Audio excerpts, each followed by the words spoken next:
Sí. Espero que se encuentren muy bien todos en la casa. Bueno. Ok, entonces, en la tarde de hoy, el Señor nos pone la prédica que tiene título ¿En quién tienes tu esperanza en los tiempos que estamos? Buenas tardes, David, que Dios lo bendiga. Y hoy en la tarde, Buenas tardes.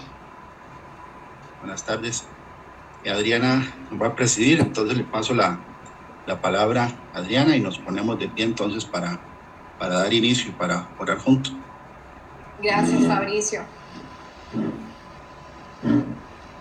Padre Santo, en el nombre de Jesús, te damos gracias por la oportunidad de estar estudiando tu palabra el día de hoy. Te damos gracias por nuestra vida, por nuestra familia, por nuestra salud y por todas las bendiciones que nos das todos los días. Gracias por el ministerio, Padre. En el nombre de Jesús, Padre Santo, te pedimos por nuestra salud, la de nuestras familias, que protejan nuestros hogares, que en nuestra casa nunca falte trabajo ni alimento, ni lo más importante que es tu presencia, Padre amado. Padre Santo, en el nombre de Jesús te pedimos que nos des revelación y sabiduría a cada uno de nosotros para conocer las cosas que aún hacemos mal y que debemos cambiar para esperarte con nuestras vestiduras blancas y nuestras linternas llenas de aceite. En el nombre de Jesús ponemos esta prédica en tus manos y te pedimos que la grabes en el corazón de cada uno de nosotros para aplicarla a nuestras vidas todos los días. Bendecimos a doña Jamie, a Fabricio, a Nela y a todos los hermanos del ministerio a Padre. Amén y amén.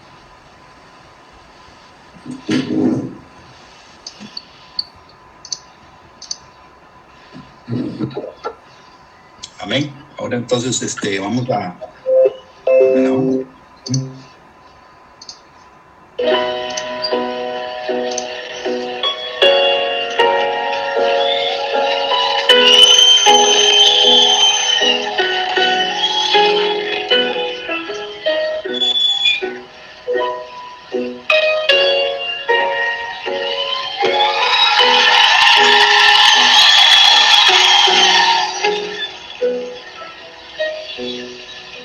Dios de mi corazón,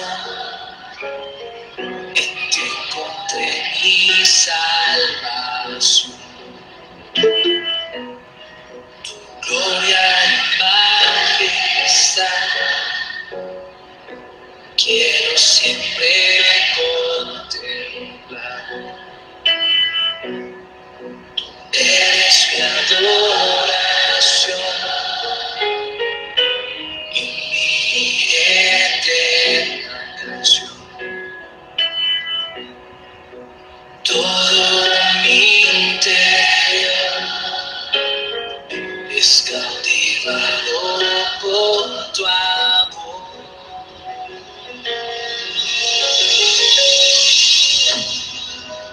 Eres Dios eterno, solo tú eres bueno, Dios incomparable eres tú. Nunca me separaré de tu gran amor. Eres mi Señor, mi Salvador. Con nosotros en esta noche, Marcela Gana.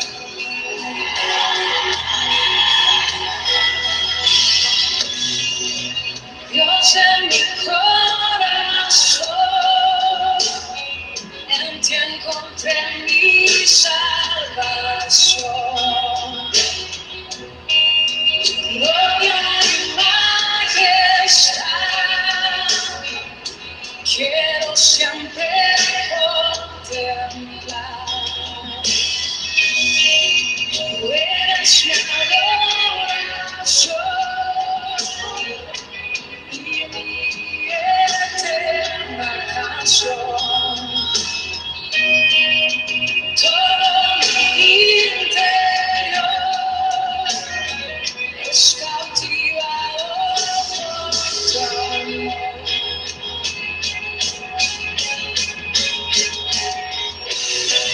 Eres Dios eterno, solo tú eres bueno, Dios incomparable, eres me separaré de tu gran amor. Eres mi Señor, mi Salvador. Eres Dios eterno, solo tú eres bueno, Dios incomparable. Eres tú, nunca me separaré de tu gran amor. Eres mi Señor, mi Salvador.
Eres justo, eres santo. Aleluya. Aleluya. Eres santo.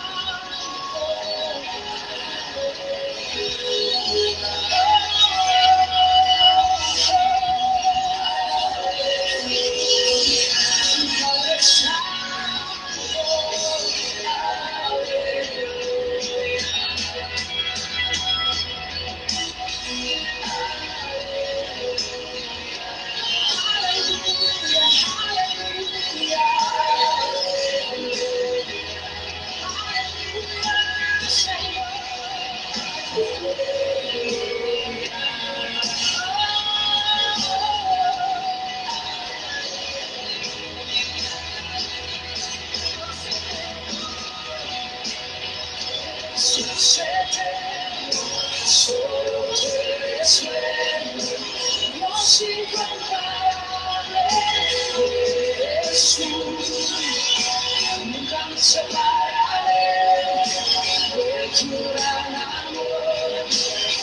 Eres mi Señor, mi Salvador.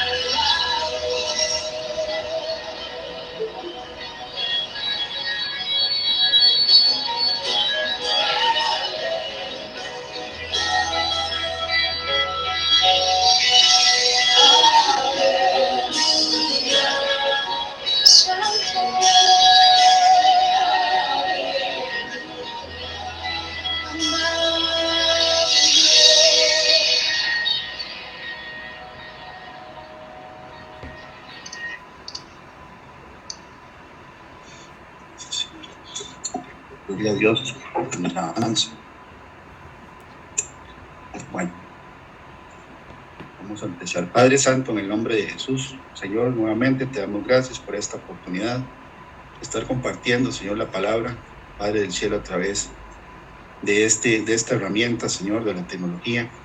Padre amado, en el nombre de Jesús, en este momento te pedimos que tomes control, Señor, de la conexión, para que no haya ninguna interrupción. Venimos, Padre del cielo, delimitando el territorio y cancelando todo espíritu de distracción, pidiéndote que sea el Espíritu Santo el que hable, Señor, en la boca de tu siervo.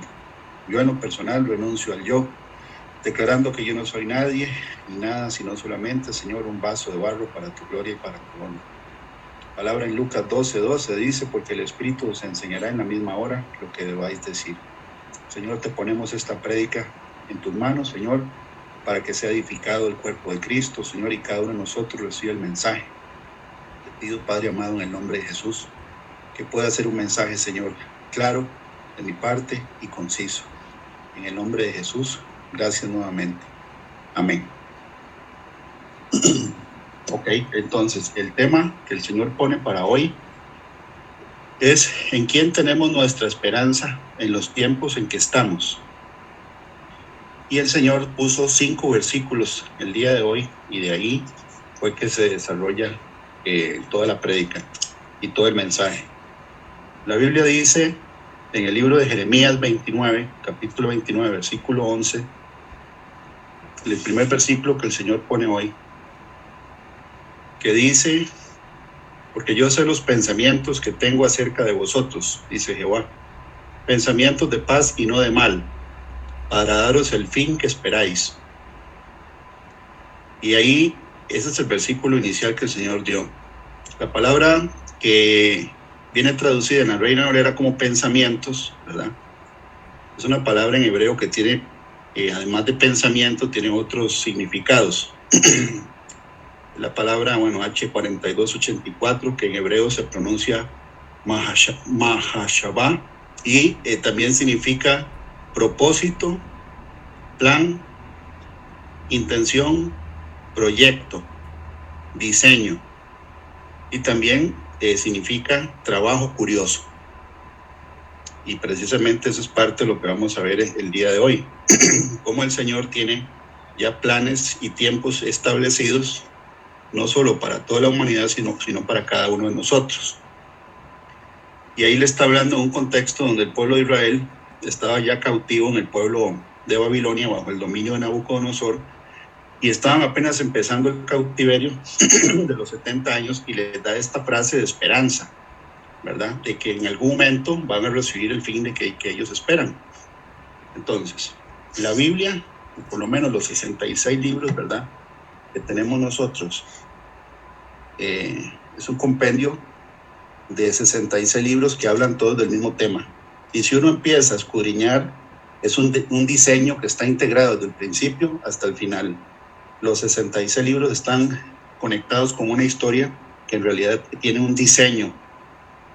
Si nosotros, por ejemplo, vemos en la Biblia a dónde hay como resúmenes de qué se trata todo el Evangelio, o de qué se trata el mensaje de salvación, en el libro de Hechos, por ejemplo, podemos leer que el apóstol Pablo se lo resumió a un grupo de atenienses, ¿verdad?, donde dice en Hechos 17, del 24 al 30, le hace como un resumen del diseño que Dios hizo con el ser humano aquí sobre la tierra. Dice: el Dios que hizo el mundo y todas las cosas que en él hay, siendo Señor del cielo y de la tierra, no habita en templos hechos por manos humanas, ni es honrado por manos de hombres, como si necesitase de algo. Pues Él es quien da a todos vida y aliento y todas las cosas, y de una sola sangre ha hecho todo el linaje de los hombres para que habiten sobre toda la faz de la tierra, y les ha prefijado el orden de los tiempos y los límites de su habitación, para que busquen a Dios y en alguna manera palpando puedan hallarle, aunque ciertamente no está lejos de cada uno de nosotros, porque en Él vivimos y nos movemos y somos, como algunos de vuestros propios poetas también han dicho, porque linaje suyo somos. Siendo pues linaje de Dios, no debemos pensar que la divinidad sea semejante a oro o plata o piedra, o escultura de arte o de imaginación de hombres. Pero Dios, habiendo pasado por alto los tiempos de esta ignorancia, ahora manda a todos los hombres en todo lugar a que se arrepientan, por cuanto ha establecido un día en el cual juzgará al mundo con justicia, por aquel varón a quien designó, dando fe a todos con haberle levantado de los muertos. Cuando Pablo le da este resumen a gente totalmente ignorante del plan de Dios sobre la tierra, ¿verdad? Hay gente que supuestamente era muy intelectual, de acuerdo a lo que dice aquí que eran filósofos. Ellos se burlaron, dice que oyeron lo de la resurrección de los muertos, y unos se burlaban y otros decían: ya te oiremos acerca de esto. O sea, se fueron, no le dieron mucha importancia al mensaje. Pero esta es una de las partes en la Biblia donde hay un resumen del plan de Dios, o del diseño de Dios, o del trabajo curioso, proyecto que Él tiene con esta humanidad. Y nosotros tenemos que entender que el plan está ya escrito. O sea, nosotros somos parte de una historia, ¿verdad?, que ya está está escrita y lo estamos viviendo en las profecías que estamos viendo cómo se cumplen, ¿verdad?, en todo el mundo. La palabra pensamiento, que ahora estábamos escudriñando en este versículo de Jeremías 29, también viene en Éxodo 31. En Éxodo 31, del 1 al 5, dice: habló Jehová a Moisés diciendo: mira, yo he llamado por nombre a Bezalel, hijo de Uri, hijo de Ur, de la tribu de Judá, y lo he llenado del Espíritu de Dios, en sabiduría y en inteligencia, en ciencia y en todo arte, para inventar diseños. Inventar diseños es la misma palabra que usa en Jeremías 29:11, donde el Señor dice: porque yo sé los pensamientos que tengo acerca de vosotros. O sea que el Señor tiene ya diseñado un plan, un proyecto o un diseño, ¿verdad? Y en este caso está hablando de una persona que tenía el Espíritu Santo, iba a inventar diseños para trabajar en oro, en plata, en bronce, en piedras y también en madera. Ok. En el libro de Hechos dice cuál es el plan de él. Que él hizo el mundo, el cielo y la tierra. Dice que no habita en templos hechos por manos de hombre, no ocupa nada de los hombres, lo dice en el versículo 25. No necesita absolutamente nada de nosotros. Más bien somos nosotros los que recibimos de él el aliento, la vida y todas las cosas. Pablo recuerda acá de que somos linaje de una sola sangre, porque venimos de una pareja en común. Y que Dios nos ha prefijado el orden de los tiempos, y hay tiempo predefinido y los límites de nuestra habitación. En este caso sería toda la faz de la tierra. Dice que el objetivo es buscar a Dios, encontrar a Dios. Y después dice ¿por qué? Dice porque va a haber un día, ¿verdad?, donde Dios va a juzgar a todo el mundo con justicia. Entonces es parte del diseño que Dios tiene con la humanidad. Nos da la oportunidad por un tiempo definido de que lo busquemos a Él, de que nos dé la información adecuada y correcta con la unción del Espíritu Santo, y que uno escoja si le sirve o no le sirve lo que Dios propone. Para los que lo hemos escogido voluntariamente, ¿verdad?, y somos pueblo de Dios de acuerdo a la Escritura, y somos hijos e hijas de Dios, también en el libro de Apocalipsis, capítulo 1, el Señor hace un resumen del plan o el diseño que Él tiene con la gente obediente, que también habla del resultado y la consecuencia de la gente que no quiere obedecer, que lamentablemente es el lago de fuego y azufre. En Apocalipsis 1, del 4 al 8, hay un resumen muy interesante de lo que Dios tiene para nosotros. En este caso, el Señor se lo recordó al pueblo de Israel en Jeremías 29:11, donde dice que Él tiene pensamientos de paz y no de mal, para darnos el fin que esperamos. Bueno, Pablo le pone, ¿verdad?, de qué se trata el conocer a Dios, porque hay un día del juicio. Los que lo escogemos voluntariamente tenemos promesas que vienen para toda la eternidad, y esa es la esperanza que tenemos ahorita. Leo en versículo 4 al 8 de Apocalipsis primero, o primera de Apocalipsis, dice: Juan a las 7 iglesias que están en Asia. Ya le está hablando a la iglesia, no le está hablando a impíos ni a incrédulos. Gracia y paz a vosotros, del que es y que era y que ha de venir, y de los 7 espíritus que están delante de su trono, y de Jesucristo el testigo fiel, el primogénito de los muertos, y el soberano de los reyes de la tierra, al que nos amó y nos lavó de nuestros pecados con su sangre, y nos hizo reyes y sacerdotes para Dios su Padre. A Él sea gloria e imperio por los siglos de los siglos. Amén. He aquí que viene con las nubes, y todo ojo lo verá, y los que le traspasaron, y todos los linajes de la tierra harán lamentación por Él. Sí, amén.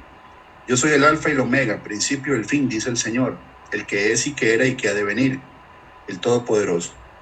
Entonces, el plan de Dios, el propósito de Dios o el diseño de Dios desde Génesis es tener un pueblo que sea obediente a Él, que lo escojamos voluntariamente, que nos sometamos a su plan en su tiempo, y el galardón eterno es ser reyes y sacerdotes para Dios su Padre, ¿verdad? Ese es el plan de Dios. Aquí en la tierra, conocerlo a Él, arrepentirnos, escogerlo y esperar la promesa que Él nos está dando por escrito de que nos hizo y aquí habla ya en pasado, nos hizo reyes y sacerdotes para Dios su Padre. Ok, entonces ese es, digamos, que el plan, el plan viéndolo desde la parte general. El plan de Dios de habernos puesto aquí sobre la tierra es que nosotros lo encontremos, lo busquemos a Él, lo escojamos, nos sometamos a Él, lo recibamos y lo esperemos para recibir la promesa. Ahora sí, eso es el plan de Dios. ¿Qué pasa en el contexto de Jeremías 29:11? El pueblo de Israel estaba precisamente en una situación donde por desobediencia de varias generaciones fueron llevados cautivos por 70 años al pueblo de Babilonia bajo el dominio de Nabucodonosor. Entonces, generalmente uno siempre lee Jeremías 29:11 porque esa es la parte de la promesa, ¿verdad? Porque yo sé los pensamientos que tengo acerca de vosotros, dice Jehová. Pensamientos de paz y no de mal, para daros el fin que esperáis. Pero si uno lee todo el capítulo 29, por lo menos del 1 al 20, se da cuenta que el resto de la información es un poco diferente. Dice, carta de Jeremías a los cautivos. Y lo voy a leer porque eso tiene relación con el tiempo que estamos viviendo nosotros ahora.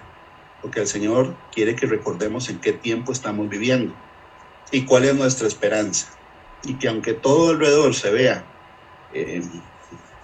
muy sombrío, catastrófico, sin esperanza, nosotros sí tenemos esperanza.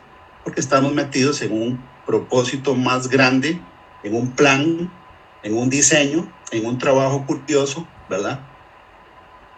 Que el Señor tiene para todos nosotros en esta época. Dice la carta de Jeremías a los cautivos. Estas son las palabras de la carta que el profeta Jeremías envió de Jerusalén a los ancianos que habían quedado de los que fueron transportados, y a los sacerdotes y profetas, y a todo el pueblo que Nabucodonosor llevó cautivo de Jerusalén a Babilonia, por mano de Elasa, hijo de Sepán, y de Gemarías, hijo de Hilcías, a quienes envió Sedequías, rey de Judá, a Babilonia. A Nabucodonosor, rey de Babilonia, decía, así ha dicho Jehová de los ejércitos, Dios de Israel, a todos los de la cautividad que hice transportar de Jerusalén a Babilonia, edificad casas y habitadlas, y plantad huertos y comed del fruto de ellos. Casaos y engendrad hijos e hijas, dad mujeres a vuestros hijos, y dad maridos a vuestras hijas para que tengan hijos e hijas, y multiplicaos allí, y no os disminuyáis. Y procurad la paz de la ciudad a la cual os hice transportar, y rogad por ella a Jehová, porque en su paz tendréis vosotros paz.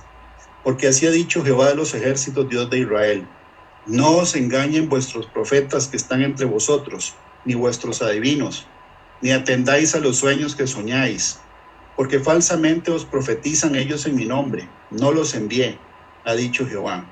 Porque así ha dicho Jehová, cuando en Babilonia se cumplan los 70 años, yo os visitaré y despertaré sobre vosotros mi buena palabra para haceros volver a este lugar. Y ahí es donde viene la promesa, porque yo sé los pensamientos que tengo acerca de vosotros, dice Jehová, pensamientos de paz y no de mal, para daros el fin que esperáis. Entonces me invocaréis y vendréis y oraréis a mí, y yo os oiré. Y me buscaréis y me hallaréis, porque me buscaréis de todo vuestro corazón. Y seré hallado por vosotros, dice Jehová, y haré volver vuestra cautividad. Y os reuniré de todas las naciones y de todos los lugares a donde os arrojé, dice Jehová, y os haré volver al lugar de donde os hice llevar. Más habéis dicho, Jehová nos ha levantado profetas en Babilonia. Pero así ha dicho Jehová acerca del rey que está sentado sobre el trono de David y de todo el pueblo que mora en esta ciudad, de vuestros hermanos que no salieron con vosotros en cautiverio. Así ha dicho Jehová a los ejércitos. He aquí envío yo contra ellos espada, hambre y pestilencia. 3 juicios, espada, hambre y pestilencia, y los pondré como los higos malos, que de tan malos no se pueden comer. Los perseguiré con espada, con hambre y con pestilencia, y los daré por escarnio a todos los reinos de la tierra, por maldición y espanto, y por burla y por afrenta para todas las naciones entre las cuales los he arrojado, por cuanto no oyeron mis palabras, dice Jehová, que les envié por mis siervos los profetas. Desde temprano y sin cesar, y no habéis escuchado, dice Jehová. Oíd pues palabra de Jehová vosotros, todos los transportados que envié de Jerusalén a Babilonia. Entonces, la promesa es un versículo. Los otros 19 versículos les deja claro al pueblo de Israel que sí o sí van a tener que estar 70 años en Babilonia. Eso no estaba cambiando. Él estaba diciendo que al final de ese plazo, Él los iba a visitar y los iba a sacar de ahí. Nosotros, la iglesia, estamos esperando la venida del Señor Jesucristo. Y estamos en una tipología de Babilonia o de Egipto, que es el mundo en este caso, y estamos, ¿verdad?, esperando la promesa que el Señor nos dio, nos da en su palabra, de venir por nosotros, como dice la palabra en Juan 14, del 1 en adelante, que dice que Él va a venir por nosotros, porque está preparando moradas para nosotros en el cielo. La Biblia dice que el Señor siempre cumple sus proyectos, sus planes, sus diseños en el tiempo de Él, no en el nuestro. Por ejemplo, en el libro de Isaías 46, del 9 al 10, el programa se está grabando la prédica, por aquello de que la quieran ver después, para ir apuntando los versículos. Y ahora, después de la prédica, vamos a pasar Juan Carlos lo diseñó junto con Esteban, y ya ahorita pasamos eso. Eso es por si quieren apuntar después. Isaías 46, del 9 al 10 dice: acordaos de las cosas pasadas, desde los tiempos antiguos, porque yo soy Dios y no hay otro Dios, y nada hay semejante a mí, que anuncio lo por venir desde el principio, desde la antigüedad, lo que aún no era hecho, que digo, mi consejo permanecerá y haré todo lo que quiero. Otro versículo más fuerte todavía con el tema de que Él es el que hace lo que Él quiera en su tiempo, es Isaías 14, 24. Dice: Jehová de los ejércitos juró diciendo, ciertamente se hará de la manera que lo he pensado, y será confirmado como lo he determinado.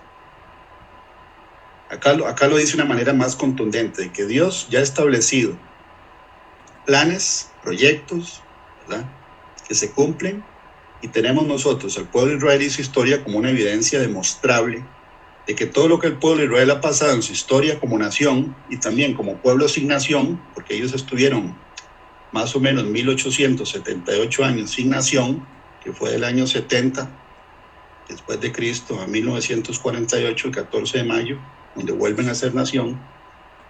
Ellos, todo lo que han vivido, han cumplido todo lo que viene en el Antiguo Testamento y todavía en el Nuevo Testamento. O sea, el pueblo de Israel, todo lo que les ha pasado en su historia es demostrable de que Dios ya se los había dicho. Quiere decir que el respaldo de lo que Dios dice es demostrable, y nosotros tenemos que fijar la esperanza en lo que Él ha dicho, no en las circunstancias. Precisamente en Jeremías 29 le está diciendo al pueblo de Israel que durante esos 70 años sigan con su vida, digamos, no normal, porque estaban fuera de Israel, ¿verdad?, sino que siguieran edificando y casándose y multiplicándose. Quiere decir que los mandó a hacer algo mientras tanto, mientras se cumplía el plazo que Él había establecido. Otro ejemplo de que los plazos de Dios se cumplen en su tiempo está en la promesa que Dios le da a Abraham de que iba a ser el padre de una gran nación. Dice en Génesis 21:2: y Sara concibió y dio a Abraham un hijo en su vejez, en el tiempo que Dios le había dicho. Abraham fue llamado por Dios a los 75 años, cuando Dios le dijo que iba a ser de él una gran nación. Sin embargo, fue hasta los 100 años que nació su hijo.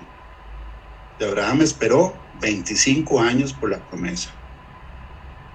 Y ahí es donde viene que cuántas veces nosotros, como pueblo de Dios, como iglesia, nos desesperamos o nos desanimamos, o muchas veces nos resbalamos o perdemos la fe, cuando pasan los meses, los días, los años, y no vemos oraciones contestadas acerca de nuestras vidas, de nuestros hijos, de nuestros padres, de nuestros hermanos, de nuestros anhelos.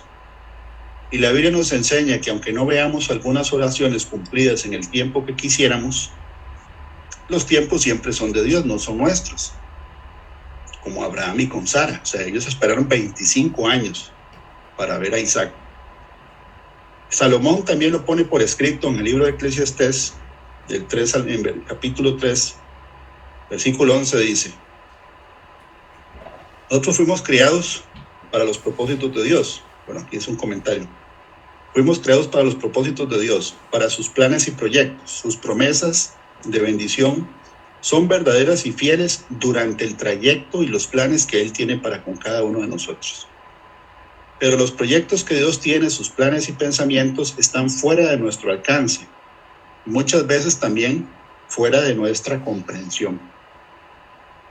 Muchas veces uno no entiende los planes de Dios. El mismo Jesús se lo dijo a los apóstoles, que ahora no podían entender, pero después lo iban a entender.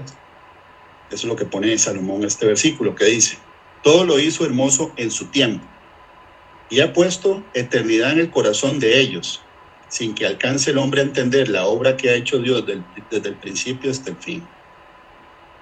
Entonces, ¿tenemos la eternidad en el corazón? Sí. ¿Tenemos que escogerlo a Él? Sí. La Biblia dice que hay un juicio de por medio, y todos los hombres y las mujeres, ¿verdad?, los seres humanos, vamos a tener en algún momento que estar delante de Dios dándole cuenta de todo lo que hemos hecho.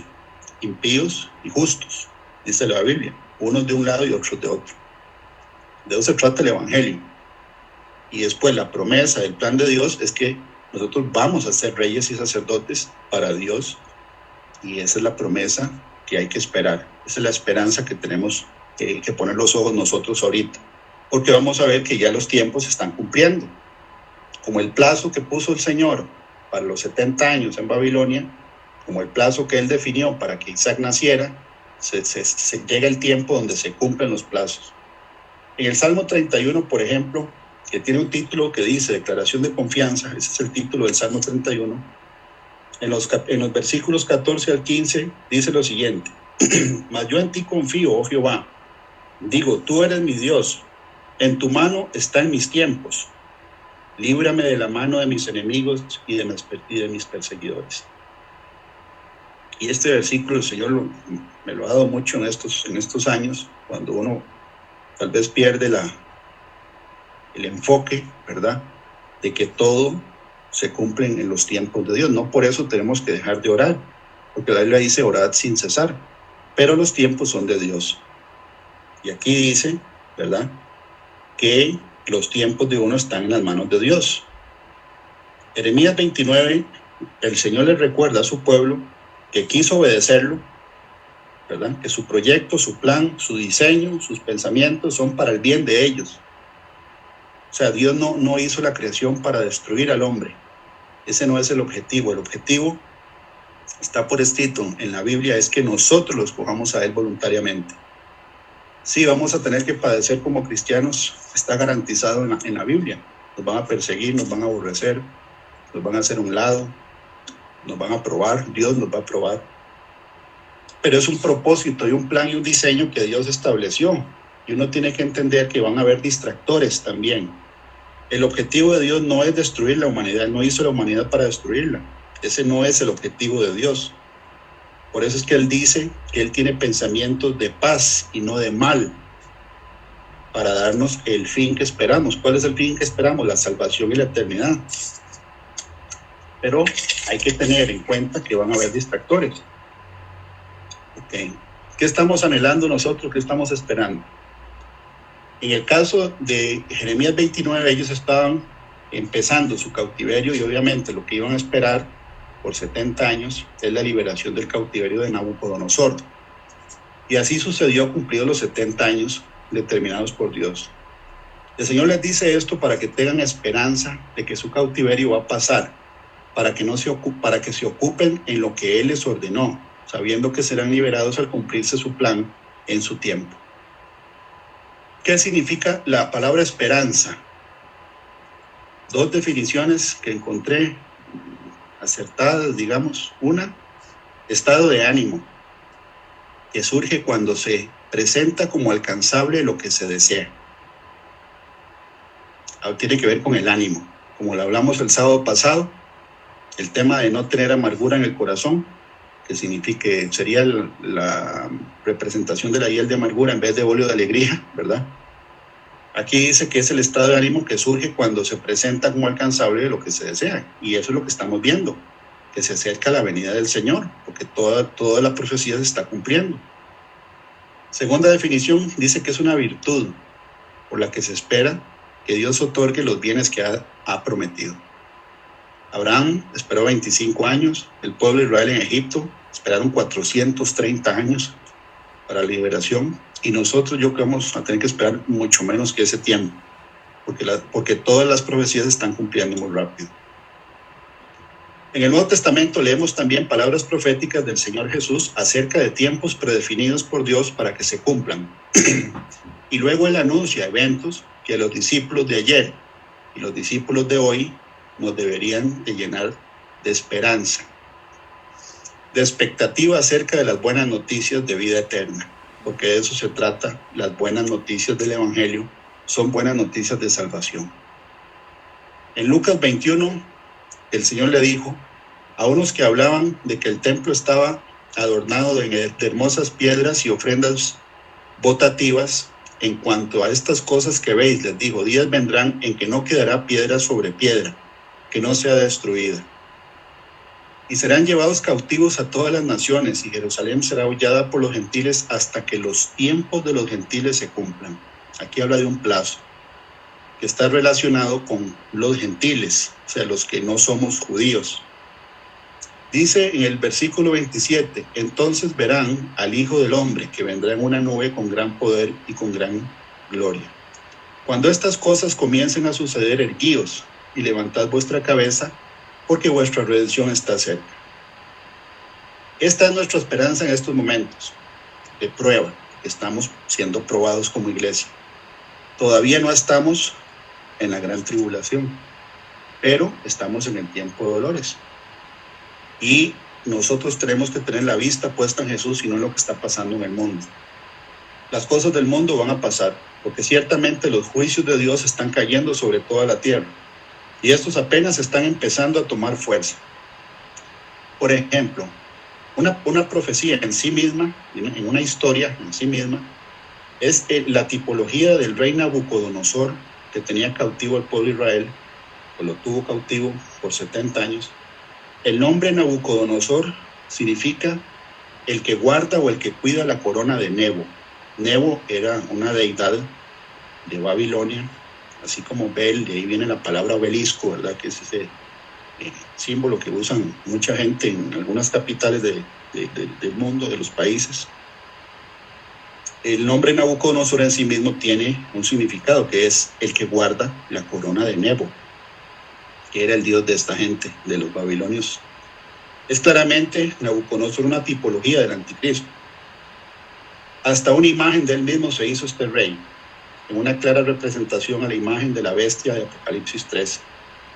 Incluso podemos leer en el libro de Daniel, capítulo 4, los 7 años que el corazón de ese rey fue cambiado por el de una bestia. Y lo dice, que era como una bestia del campo. Es una tipología de la semana 70, Daniel, que son los 7 años, ¿verdad? Donde la mitad de la semana alguien se va a sentar en el templo de Jerusalén y va a decir que él es Dios. La Biblia dice en Apocalipsis 6, cuando se menciona el jinete del caballo blanco, que es representación del anticristo, dice Apocalipsis 6, vi cuando el Cordero abrió uno de los sellos y oí uno de los 4 seres vivientes decir, como con voz de trueno, ven y mira. Y miré y aquí un caballo blanco, y el que lo montaba tenía un arco, y le fue dada una corona. Y salió venciendo y para vencer. Sale la palabra corona. Hay mucha gente que dice que la palabra corona, o la corona que se le da a este sistema que viene, que va a ser liderado por un hombre, ¿verdad? No es una casualidad que este virus ya hayan puesto el virus corona, pero bueno, puede ser que sí, porque lo están usando para establecer lo que quieren establecer, que es un gobierno mundial. El tema es de que corona lo tira uno a pensar también en el hecho de que Nabucodonosor, que es el que guarda la corona de Nebo, era una representación, o es, ¿verdad?, de alguien que iba a venir. Iba a hacer una imagen y iba a poner a que la gente adorara esa imagen. En Efesios 4, del 10 al 13, dice, ¿verdad? Hablamos de la plenitud de los gentiles en el versículo de Lucas 21. La plenitud de los gentiles es un tiempo que tiene que suceder, ¿verdad? Donde el Señor le dijo a los israelitas o a los judíos, y en este caso a los apóstoles, que Jerusalén iba a ser, digamos que pisoteada por los gentiles hasta que se cumplieran los tiempos de los gentiles. Y ahí es donde viene que en la misma historia de Nabucodonosor se establece un plazo. En Efesios 4, del 10 al 13 dice: el que descendió es el mismo que también subió por encima de todos los cielos para llenarlo todo. Y él mismo constituyó a unos apóstoles, a otros profetas, a otros evangelistas, a otros pastores y maestros, a fin de perfeccionar a los santos para la obra del ministerio, para la edificación del cuerpo de Cristo, hasta que todos lleguemos a la unidad de la fe y del conocimiento del Hijo de Dios, y a un varón perfecto, y dice a la estatura de la plenitud de Cristo. Es interesante que diga la estatura. Y eso mismo lo dice en Romanos 11:25, que vuelve a hablar, ¿verdad?, de que hay un tiempo que se va a cumplir con los gentiles, y mientras tanto el cuerpo de Cristo, que es la iglesia, tiene que llegar a la estatura de la plenitud de Cristo. Para eso son los 5 ministerios que el Señor pone: el de apostolado, el de profecía, el de evangelismo, el de pastor y el de maestro, para perfeccionar, para edificar el cuerpo de Cristo. Dice hasta que lleguemos a la unidad de fe y conocimiento, a la estatura del varón perfecto. Habla de estatura. Romanos 11:25 lo dice también, y habla de la palabra plenitud. Porque no quiero, hermanos, que ignoréis este misterio, para que no seáis arrogantes en cuanto a vosotros mismos. Que ha acontecido a Israel endurecimiento en parte hasta que haya entrado la plenitud de los gentiles. Hasta que haya entrado la plenitud de los gentiles, aquí habla de cantidad. La palabra plenitud ahí tiene que ver con los tripulantes de un barco. Cuando el barco se llena, el barco está listo para zarpar. Pero en el versículo anterior habla de estatura. Y ahí es donde viene algo muy interesante. Como dato interesante acerca de los tiempos de Dios, que son perfectos y están predeterminados, la Biblia nos enseña algo en la altura o en la estatura de la imagen que tenía o que hizo Nabucodonosor de oro. En Daniel 3:1 dice: el rey Nabucodonosor hizo una estatua de oro cuya altura era de 60 codos. Hizo anchura de 6 codos. Le levantó en el campo de Dura, en la provincia de Babilonia. La plenitud de los gentiles o tiempo de los gentiles es un tiempo predefinido. Y esta revelación de tiempo incluso está relacionada con la estatura y la anchura de esa estatua. ¿Por qué se nos da el dato de que son 60 codos? ¿Por qué se nos dice que son 6 codos de ancho? Un codo más o menos son 45 centímetros. Es del codo hasta la palma abierta, hasta la punta de los dedos. Ese es un codo, más o menos son 45 centímetros, pero se nos dice que medía 60. Ahora, ¿para qué fue que hizo este personaje esa estatua o esa imagen? En Daniel 3, del 3 al 6 dice: fueron pues reunidos los sátrapas, magistrados, capitanes, tesoreros, consejeros, jueces y todos los gobernadores de las provincias, a la dedicación de la estatua que el rey Nabucodonosor había levantado. Y estaban en pie delante de la estatua que el rey Nabucodonosor había levantado. Y el pregonero, anunciando en voz alta, dijo: mándese a vosotros, oh pueblos, naciones y lenguas, y al oír el son de la bocina, de la flauta, del tamboril, del arpa, del salterio, de la zampoña y de todo instrumento de música, os postraréis y adoraréis la estatua de oro que el rey Nabucodonosor ha levantado. Y cualquiera que no se postre y adore, inmediatamente será echado dentro de un horno de fuego ardiendo. Eso suena a la gran tribulación.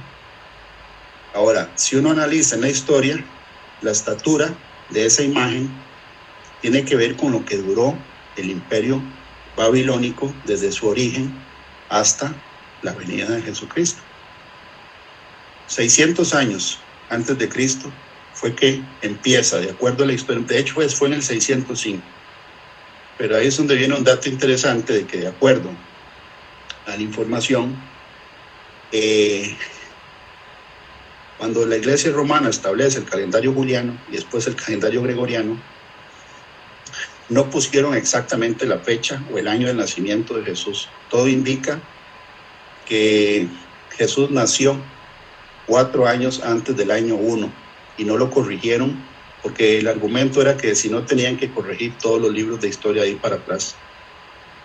Eso quiere decir, ¿verdad?, que puede haber una diferencia de 4 años de acuerdo a lo que sale, y todo el mundo lo puede investigar, de que es cierto, de que hay un acuerdo de que Jesús posiblemente no nació en el año 1, sino que nació en el año 4 antes de la fecha que fue establecida por en este caso por los romanos.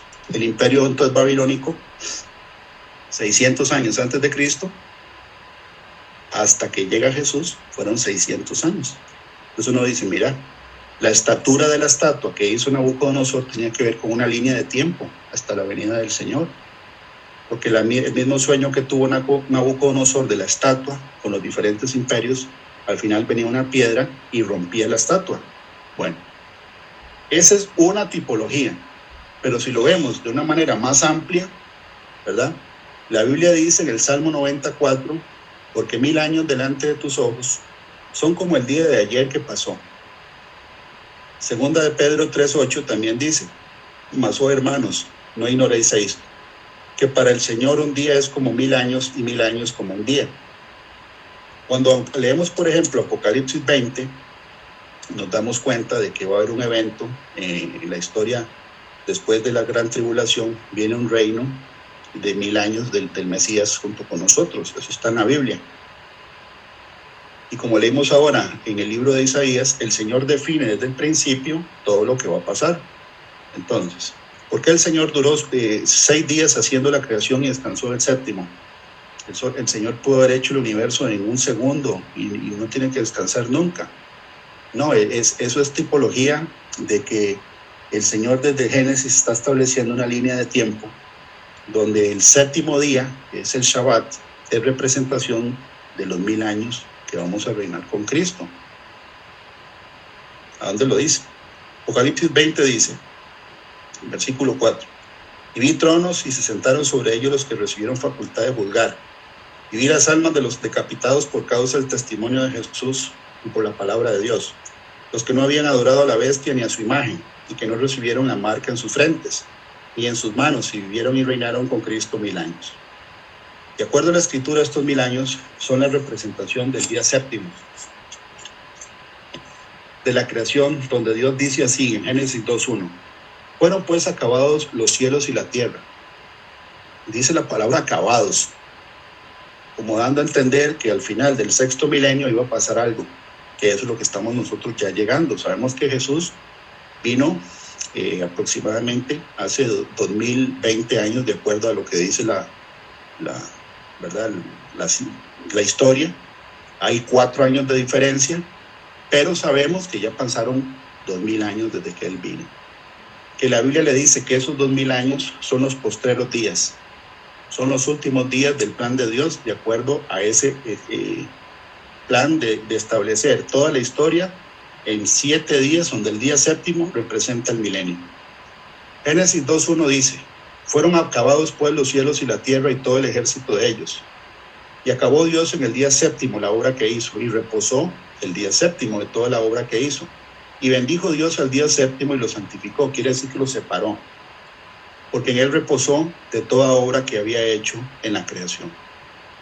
Entonces nosotros estamos siendo testigos ahorita de cómo el mundo está entrando en el juicio que ya está predefinido, tiempo de dolores para entrar a la semana 70, que son 7 años, donde en algún momento va a salir un personaje que va a hacer una imagen, igual que Nabucodonosor, se le va a dar una corona, sale con un arco y sale venciendo y para vencer. Eso nosotros no tenemos, digamos que la potestad de cambiar la profecía bíblica, pero sí tenemos el poder de decidir, o la capacidad de decidir, en qué vamos a poner la esperanza mientras esperamos la promesa de su venida.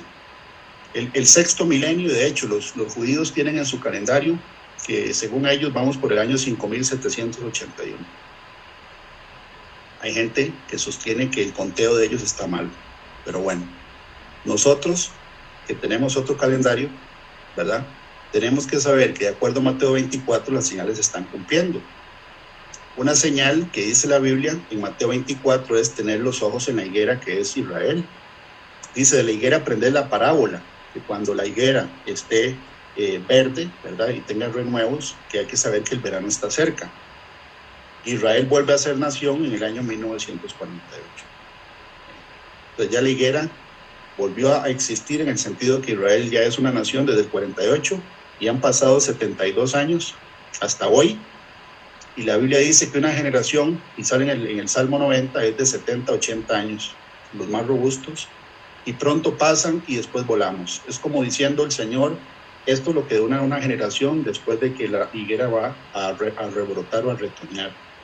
El plan, el tiempo de Dios ya está llegando al fin, donde va a haber un cambio, y lo estamos viendo nosotros. Estamos siendo testigos y cómo el espíritu del anticristo va tomando cada vez más fuerza al acercarse al arrebatamiento de la iglesia y la aparición de este hombre que la Biblia le llama el hijo de perdición o el hombre de pecado, porque sí va a ser un hombre. Mucha gente dice, no, es que es un sistema. No, la Biblia sí dice que es un hombre. ¿A dónde lo dice? En Apocalipsis 13. Dice, y engaña a los moradores de la tierra con las señales que se le ha permitido hacer en presencia de la bestia, mandando a los moradores de la tierra que le hagan una imagen a la bestia que tiene la herida de espada y vivió. Y se le permitió infundir aliento a la imagen de la bestia para que la imagen hablase e hiciese matar a todo el que no la adorase, igual que a Nabucodonosor. Y hacía que todos, pequeños y grandes, ricos y pobres, libres y esclavos, se les pusiera una marca en la mano derecha o en la frente, y que ninguno pudiese comprar ni vender, sino el que tuviese la marca o el nombre de la bestia, o el número de su nombre. Aquí hay sabiduría. El que tiene entendimiento cuente el número de la bestia, pues es número de hombre, y su número es 666. ¿Por qué dice que es número de hombre? Porque el día sexto fue que Dios hizo al hombre, a la imagen y semejanza de Dios. Cosa curiosa que en el milenio 6 va a llegar un hombre a hacer una imagen, ¿verdad? Para que la gente adore la imagen. Y ahí queda, ¿verdad? Es un estudio muy interesante el tema de cada una de las revelaciones que el Señor da. En cada día de la creación, Él anuncia un evento que iba a pasar en el milenio, que corresponde al día exacto, al día 1, milenio 1, día 2, milenio 2, y así hasta el séptimo. Nosotros, el acontecimiento que estamos esperando no es la venida del anticristo.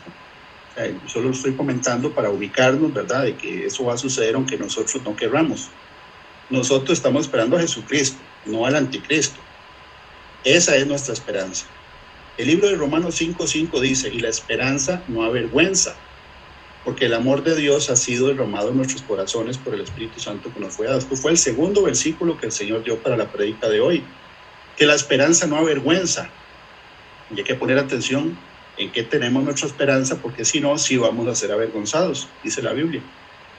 El poner nuestra esperanza en Dios, en confiar en Él, es lo único que no nos va a dejar avergonzados. Repito, el poner nuestra esperanza en Dios, el confiar en Él, es lo único que va a evitar que seamos avergonzados cuando Él venga por nosotros. Salmo 22:5 dice, en ti esperaron nuestros padres, esperaron y tú los libraste, clamaron a ti y fueron librados, confiaron en ti y no fueron avergonzados. Esperaron en ti y no fueron avergonzados, porque estaban con la esperanza puesta en Dios, no en las circunstancias. Salmo 116 dice, susténtame conforme a tu palabra y viviré, y no quede yo avergonzado de mi esperanza.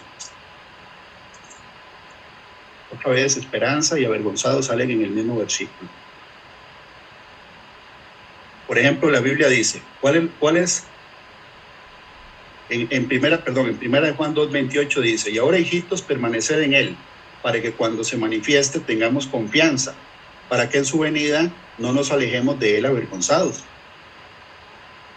Está hablando de la venida de Jesucristo. Estoy leyendo primera de Juan 2:28. Si permanecemos en Él y la esperanza está en Él, tenemos confianza. ¿Para qué? Para que cuando Él venga no nos alejemos de Él avergonzados. La esperanza siempre va unida a la confianza y la fe de recibir lo prometido. Es una actitud.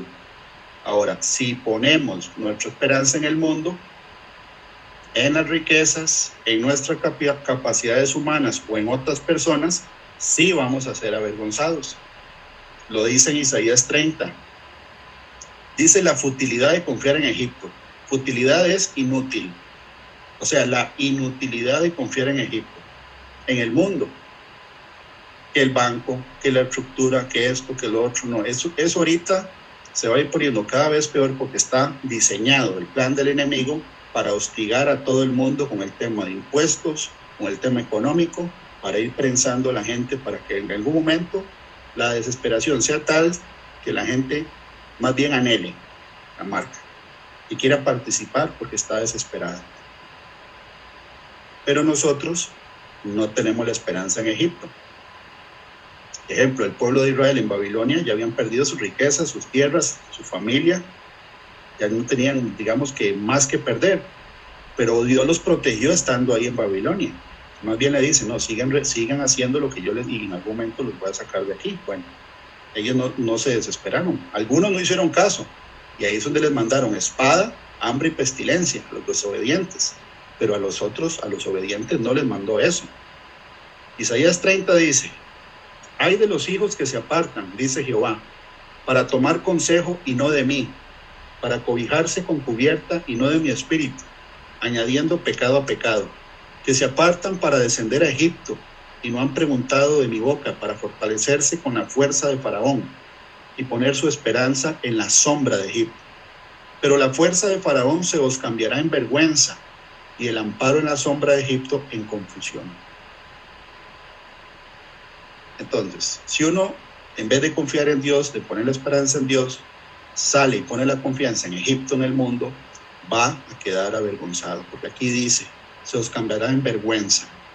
Y eso es lo que el Señor está viendo y observando del pueblo de Dios. ¿A dónde tenemos puesta la esperanza? ¿En qué estamos confiando? Si en vez de poner la confianza en el mundo la pongo en un hombre, es igual de malo, porque aquí dice, Jeremías 17:5, así ha dicho Jehová, maldito el varón que confía en el hombre y pone carne por su brazo y su corazón se aparta de Jehová. Será como la retoma en el desierto. La retama en el desierto y no verá cuando viene el bien. Y no verá cuando viene el bien, está hablando de su venida, por poner la confianza en un hombre. Y hay gente que tiene la confianza puesta en un hombre. No, es que fulano, es que el negocio, es que esto.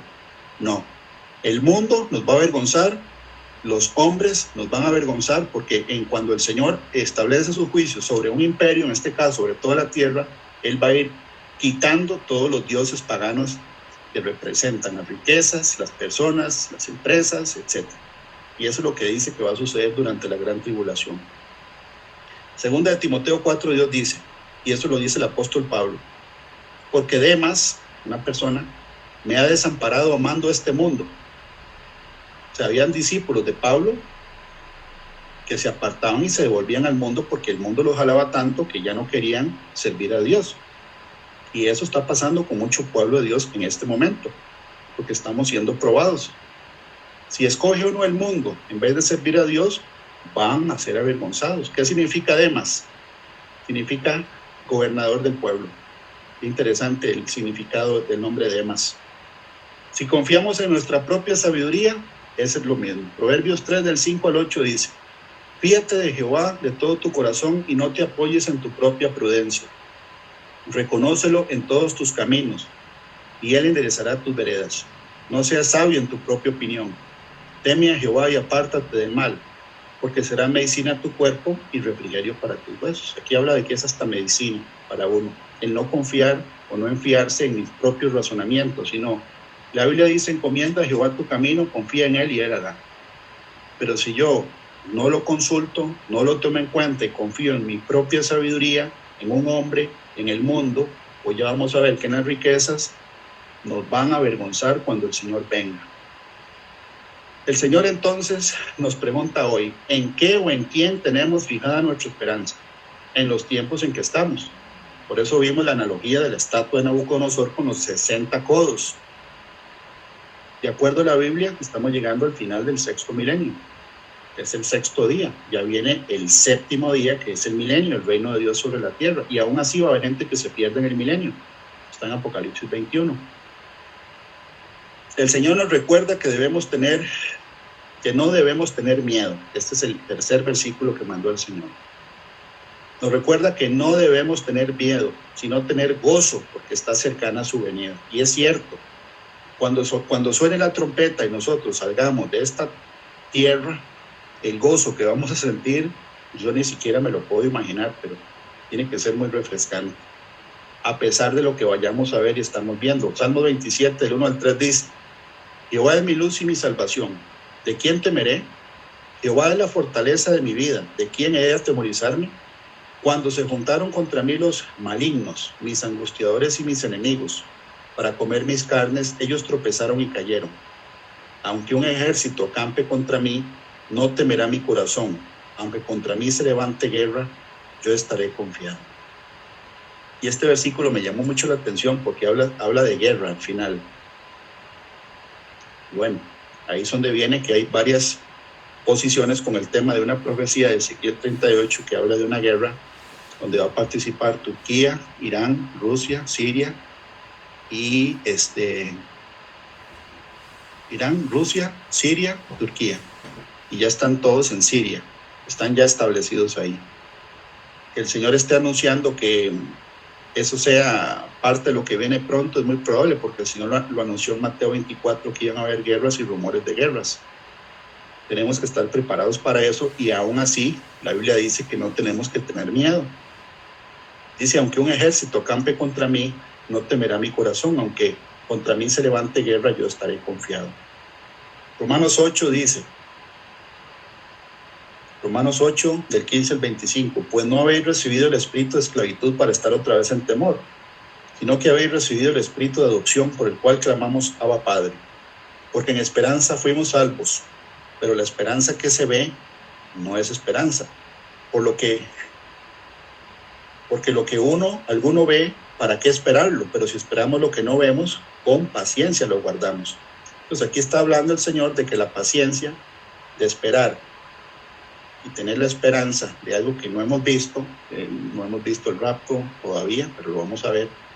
No hemos visto al Señor cara a cara, pero lo vamos a ver, ¿verdad? Y eso es el tema de que el Señor, por eso creo yo que Él pone tiempos de espera en su pueblo, como Abraham y Isaac, porque Él va probando al pueblo durante los plazos que Él establece, pero también es para ver qué hace uno, si espera o no espera la promesa, o si pone la confianza en otras cosas, porque ahí sí vamos a ser avergonzados. El tema económico, por ejemplo, es parte de lo que tenemos que ver. La semana pasada vimos, por ejemplo, que el miedo paraliza la obra de Dios. Y de hecho hay mucha gente que no está predicando el evangelio porque tiene miedo. Las iglesias están cerradas, muchas, por el tema de la pandemia. Nosotros no debemos dejar que el miedo nos domine, porque el miedo tiene que ver con la parte espiritual. Y el miedo, el espíritu de temor, se alimenta de malas noticias y de emociones desordenadas. De hecho, cuando uno empieza a orar para que se vaya el miedo y uno lo echa en nombre de Jesucristo y empieza a adorar a Dios, es lo que dice el Salmo 146, es uno de los beneficios que recibimos nosotros de la adoración a Dios. El miedo se diluye y se quita, pero el miedo sí llega a meterse y empieza a ser como que lo empieza a colonizar a uno en la mente y en el corazón hasta que la persona se paraliza. El Señor no quiere que nosotros tengamos temor, y la Biblia nos recuerda que el amor al prójimo echa fuera el temor, si nos enfocamos en las necesidades de los demás y no en nosotros mismos. Esto ya lo hemos visto en varias prédicas. Si yo empiezo a predicarle a una persona, si empiezo a ministrarla, si empiezo a hablarle de Dios, se quita la ansiedad y se quita el miedo. La promesa de todo el Salmo 91, por ejemplo, está basada en hacer que Dios sea nuestra habitación, que lo dice desde el principio, el que habita el abrigo del Altísimo, pero habla de la esperanza también. Salmo 91:9 dice, porque has puesto a Jehová, que es mi esperanza, al Altísimo por tu habitación, no te sobrevendrá mal ni plaga tocará tu morada. Entonces, en el diseño de Dios, en su plan, su promesa, ¿verdad? Nosotros tenemos que tener la mirada puesta en Él, la esperanza puesta en Él, sin temor, porque ya el Señor está cumpliéndose el plazo para que Él venga por su pueblo. Y no tenemos que ser sorprendidos, distraídos, porque si no, ahí sí vamos a ser avergonzados. Otra de las definiciones de la palabra mahasé, que es usada aquí en el Salmo 91, hablando de la esperanza, dice que es refugio o confianza, refugio de lluvia o de tormenta, refugio de tormenta o de falsedad, refugio de falsedad. Entonces, la Biblia habla de falsos maestros, falsos profetas y un montón, ¿verdad? Y el tema de la apostasía al final de los tiempos, en los postreros tiempos. Si nosotros tenemos la esperanza en Dios y no en un hombre, y no en el mundo, y no en nuestra propia sabiduría y no en las riquezas, el Señor nos va a guardar también de la falsedad doctrinal y también de caer en trampas del enemigo con lo que viene. Porque el enemigo va a tratar de engañar hasta los escogidos, dice la Biblia. El Salmo 146, en el versículo 5, lo dice muy claro. Bienaventurado, que significa dichoso, muy feliz, aquel cuyo ayudador es el Dios de Jacob, cuya esperanza está en Jehová, su Dios. Si uno lee el Salmo 146, todo tiene que ver con los beneficios de la adoración o la alabanza a Dios. Y la alabanza a Dios es guerra espiritual, porque ahí dice, en el Salmo 146 vienen un montón de beneficios que se tienen cuando uno adora a Dios. Uno de ellos tiene que ver con trastornar el camino de los impíos. Quiere decir que todo lo espiritual que lo está uno afectando, sea temor, sea angustia, sea desesperación, sea falta de fe, depresión, se va con la adoración y la alabanza a Dios. Está por escrito, del Salmo 146 al 150. La profecía dice claramente que lo que viene es un gobierno mundial que viene a tomar la parte económica por completo, porque la Biblia lo dice, que no se va a poder comprar ni vender, a menos de que uno se acomode. El mecanismo, el sistema tradicional de compra y venta va a ser modificado y será reemplazado por otro, con mayor control o con control total de lo que uno compre o vende.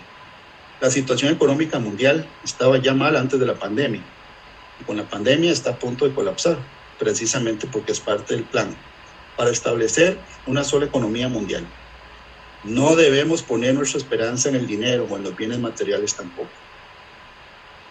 En el libro, por ejemplo, de Santiago 5, del 1 al 3, está profetizado de que los ricos, opresores o la gente, digamos, que tenga la mira o la confianza y la esperanza en la parte financiera, aquí dice que van a llorar y aullar por las miserias que van a venir. Y aquí lo leo. Vamos ahora, ricos, llorad y aullad por las miserias que os vendrán. Vuestras riquezas están podridas y vuestras ropas están comidas de polilla. Vuestro oro y vuestra plata están enmohecidos y su moho testificará contra vosotros y devorará del todo vuestras carnes como fuego. Habéis acumulado tesoros para los días postreros. Está hablando de los días postreros, los que estamos ahorita. En Mateo 6:24, muy claro el Señor dice que uno no puede servir a dos señores, y ahí es donde viene que no es que uno no tenga que buscar, ¿verdad?, el sustento de la familia, pero uno tiene que saber que entre uno y otro uno no puede escoger el dinero. Y si el dinero está siendo una barrera para no pasar tiempo con el Señor, si uno tiene que estar haciendo algo ilegal o indebido para obtenerlo en esta época, es una mala elección, porque la Biblia dice que el Señor cuida de nosotros. Es una promesa. La gente que no crea en esa promesa y se desespere y ponga su esperanza y la confianza en el dinero en vez de en el Señor, la Biblia dice que va a ser avergonzado. Ninguno puede servir a dos señores, porque aborrecerá al uno y amará al otro, o estimará al uno y menospreciará al otro. No podéis servir a Dios y a las riquezas. Quiere decir que si uno tiene que escoger, no lo tiene que dudar. Mucho menos si hay que hacer algo que no es legal o está mal delante de los ojos de Dios. Porque la palabra hace tanto énfasis en la parte financiera. ¿Por qué? Porque en los postreros tiempos, como dice Santiago, porque el anticristo va a usar la parte financiera para obligar a las personas, para que se marquen en la mano o en la frente, si no van a poder participar del sistema económico. Entonces hay que irse haciendo la idea de que en algún momento, ¿verdad?, eso es lo que viene. Eso es lo que viene. La subida en los faltantes de dinero en las arcas públicas y la subida desmesurada en los impuestos, todo es parte de la estrategia. Porque en algún momento todo le va a pertenecer al sistema político que viene, que es un sistema religioso también, porque habla de adorar a alguien. Es un sistema militar, porque habla de imponer y de matar. Y no creo que sea voluntariamente que agarren a la gente para decapitarla, sino que la van a agarrar a la fuerza. Para eso ocupa milicia. Eso se llama el nuevo orden mundial, del que todo el mundo está leyendo, está escuchando ahorita.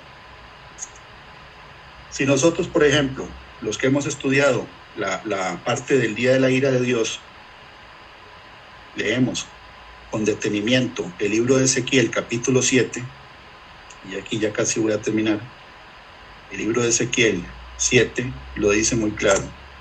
El fin viene. El fin viene, dice. Vino a mí palabra de Jehová diciendo, tú hijo de hombre, así ha dicho Jehová el Señor a la tierra de Israel. El fin viene sobre los 4 extremos de la tierra. Ahora será el fin sobre ti, enviaré sobre ti mi furor, y te juzgaré según tus caminos, y pondré sobre ti todas tus abominaciones. Mi ojo no te perdonará, ni tendré misericordia. Antes pondré sobre ti tus caminos, y en medio de ti estarán tus abominaciones, y sabréis que yo soy Jehová. Así ha dicho Jehová el Señor, un mal. He aquí que viene un mal, viene el fin viene. Se ha despertado contra ti, he aquí que viene. La mañana viene para ti, oh morador de la tierra. Aquí ya mete a todos los habitantes de la tierra. Oh morador de la tierra. El tiempo viene, cercano está el día de tumulto y no de alegría, sobre los montes. Ahora pronto derramaré mi ira sobre ti, cumpliré en ti mi furor y te juzgaré según tus caminos. Y pondré sobre ti tus abominaciones, y mi ojo no perdonará, ni tendré misericordia según tus caminos, pondré sobre ti, y en medio de ti estarán tus abominaciones, y sabréis que yo soy Jehová el que castiga. He aquí el día, he aquí que viene, ha salido la mañana, ha florecido la vara, ha reverdecido la soberbia. La violencia se ha levantado en vara de maldad, ninguno quedará de ellos, ni de su multitud, ni de los suyos, ni habrá entre ellos quien se lamente. El tiempo ha venido, se acercó el día, que es lo que estábamos hablando antes, que hay tiempos establecidos. Dice, el que compra no se alegre, y el que venda no llore. Y el que vende no llore, porque la ira está sobre toda la multitud. Porque el que vende no volverá lo vendido, aunque queden vivos. Porque la visión sobre toda la multitud no se revocará, y a causa de su iniquidad ninguno podrá amparar su vida. Tocarán trompeta y prepararán todas las cosas, y no habrá quien vaya a la batalla, porque mi ira está sobre toda la multitud. De fuera espada, de dentro pestilencia y hambre. El que esté en el campo morirá espada, y el que esté en la ciudad lo consumirá el hambre y la pestilencia. Y los que escapen de ellos huirán, y estarán sobre los montes como palomas de los valles, gimiendo todos cada una por su iniquidad. Toda mano se debilitará y toda rodilla será débil como el agua. Se ceñirán también de cilicio y les cubrirá terror, en todo rostro habrá vergüenza, y todas sus cabezas estarán rapadas. Arrojarán su plata en las calles, y su oro será desechado. Ni su plata ni su oro podrán librarlos en el día del furor de Jehová. No saciarán su alma ni llenarán sus entrañas, porque ha sido tropiezo para su maldad. Por cuanto convirtieron la gloria de su ornamento en soberbia, e hicieron de ello las imágenes de sus abominables ídolos, por eso los convertí en cosa repugnante. Y aquí habla en mano de quién va a estar la tierra. En mano de extraños la entregué para ser saqueada, y será presa de los impíos de la tierra, y la profanarán. Y apartaré de ellos mi rostro, y será violado mi lugar secreto, pues entrarán en él invasores y lo profanarán. Aquí está la abominación desoladora, que es cuando el anticristo se siente en el templo de Jerusalén a la mitad de la semana 70, que es a los 3 años y medio, y va a decir que él es Dios. Esa es la abominación desoladora de Daniel 9. Y aquí dice, traeré por tanto los más perversos de las naciones, los cuales poseerán las casas de ellos, y haré cesar la soberbia de los poderosos. Entonces, si la Biblia dice que el dinero en algún momento no va a tener valor, ni siquiera la plata como metal, ni el oro, entonces quiere decir que entre más rápido uno empiece a hacerse la idea, ¿verdad?, de que eso va a dejar de tener valor, porque yo he visto gente que sufre, ¿verdad?, gente cercana a mí, o familiares, que esa parte los tiene como ya casi desesperados, ¿verdad?, el tema de la parte económica. Y el Señor lo anuncia desde antes para que uno esté preparado de que ahí no tenemos que poner la esperanza, ¿verdad? La Biblia lo dice, todo está escrito, todo está definido. Si está acercando la venida del Señor, la esperanza nuestra está en el Señor. La frase los moradores de la tierra aparece tanto en el Antiguo Testamento como en el Nuevo Testamento y representa a los impíos cuando dice moradores de la tierra. Ezequiel dice que a causa de la iniquidad ninguno podrá amparar su vida. Recuerdan los mismos juicios que estableció en el pueblo desobediente en Jeremías 29, espada, pestilencia y hambre. Igual que habla en el sello número, en el sello del caballo amarillo, donde dice que la 4ª parte de la tierra será heredida con peste, con hambre y con espadas de la tierra. fieras de la tierra y con espada, ahí le mete fieras de la tierra, pero habla de lo mismo.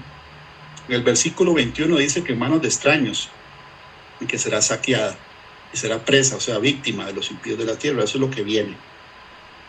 Él nos permitió a nosotros, Él nos prometió estar con nosotros hasta el fin del mundo, y sus promesas nunca han fallado. Todo lo que Él dice en su palabra, en sus tiempos, no en los nuestros, se ha cumplido y se cumplirá. Durante este tiempo de la gran tribulación, el Señor va a sacudir absolutamente todo lo que el hombre tiene en su confianza. Todo lo que el hombre confía, lo va a sacudir. Si uno lee desde Apocalipsis 6 hasta Apocalipsis 22 y ve los 7 sellos, las 7 trompetas y las 7 copas de ira, todo va a ser sacudido. Entonces, la esperanza nuestra, recuerda el Señor, no está en las finanzas, no debería estar ahí. No debería estar en un hombre o en humanos, no debería estar en el mundo, que es representación de Egipto, no debería estar en falsas doctrinas, en vanidades o en cosas superfluas. La Biblia dice que en el milenio, en el reino del milenio, que es representación del Shabbat, del séptimo día, no va a haber ni un solo impío vivo en el milenio. Por eso la Biblia, cuando uno lee Apocalipsis, va viendo la cantidad de gente que va muriendo, y va muriendo, y va muriendo. Y es increíble que en estos momentos todavía hay gente que no hace caso cuando uno les predica. Hay gente que no quiere nada con Dios. Los juicios de Dios tienen que venir contra los impíos de la tierra. La Biblia dice en Lucas 21:36, y este es el mensaje: velad pues en todo tiempo, orando, que seáis tenidos por dignos de escapar de todas estas cosas que vendrán y de estar de pie delante del Hijo del Hombre. Estar de pie quiere decir no volverse avergonzado, como lo leímos antes. Y en Apocalipsis 3:10 hay otra promesa: por cuanto has guardado la palabra de mi paciencia, yo también te guardaré de la hora de prueba que ha de venir sobre el mundo entero para probar a los que moran sobre la tierra. Otra vez habla de los moradores de la tierra. He aquí yo vengo pronto, retén lo que tienes para que ninguno tome tu corona. Entonces, ese es el mensaje que el Señor puso para el día de hoy. La pregunta es, ¿en qué tenemos puesta la esperanza? Si en el dinero, si en una persona, si en una doctrina, si en terrenos o en empresas. No, la esperanza nuestra está en el Señor Jesucristo. No tenemos que tener la vista puesta en lo que está pasando, no alimentar el espíritu de temor ni de miedo, y hay que seguirle predicando y orando por nuestros familiares que no conocen al Señor. El Señor en la madrugada recordaba los versículos de Lucas 16, donde hablan del rico y Lázaro, y de cómo definitivamente las personas que no quieren nada con Dios van a terminar en el lago de fuego y azufre una eternidad. Y estamos nosotros viviendo los tiempos donde hay que predicarle a las personas que están alrededor nuestro y decirles la verdad sin ningún tipo de temor. Entonces, ese es el mensaje. Ahorita le voy a dar entonces la palabra a Adriana para hacer la oración final y que Dios los bendiga. Gracias, Fabricio. Muy bonita la prédica, como siempre. Padre amado, en el nombre de Jesús te damos gracias por la prédica recibida el día de hoy. Te entregamos este Shabbat y ponemos en tus manos esta semana que inicia. En el nombre de Jesús te pedimos por todas las personas que aún no te conocen, para que nos pongas en el momento y en el lugar indicado para compartirles tu amor y tu palabra, que es más cortante que toda espada de 2 filos. Padre amado, en el nombre de Jesús te pedimos fortaleza en estos tiempos de dolores de parto, que no trates a los justos igual que a los impíos, que en nuestros hogares abunde tu presencia y nos llenes de los dones de tu Espíritu Santo, paz, paciencia, gozo, gracia, fe, sabiduría, amor al prójimo, compasión. Padre Santo, en el nombre de Jesús te pedimos por nuestro país, que le des sabiduría a nuestros gobernantes para tomar las decisiones adecuadas. Sabemos que nuestro país ha perdido la gracia ante tus ojos porque se han tomado decisiones que no compartimos y que te han lastimado y ofendido. Como tus hijos que somos, que te amamos con todo nuestro corazón y con toda nuestra alma, nos duele mucho que te lastimen y ofendan. Pero así como le dijiste a Abraham que si había uno justo, tú lo salvarías, en el nombre de Jesús te pedimos por nuestro país, para que tengas misericordia y recupere la gracia ante tus ojos. Porque tu palabra dice que padre si su hijo le pide de comer pescado le dará de comer piedras. Y tu palabra dice que, Padre, sí, y tu palabra dice que donde están dos o más orando, ahí estás tú. De esta forma, Padre amado, te hacemos estas peticiones. Amén y amén.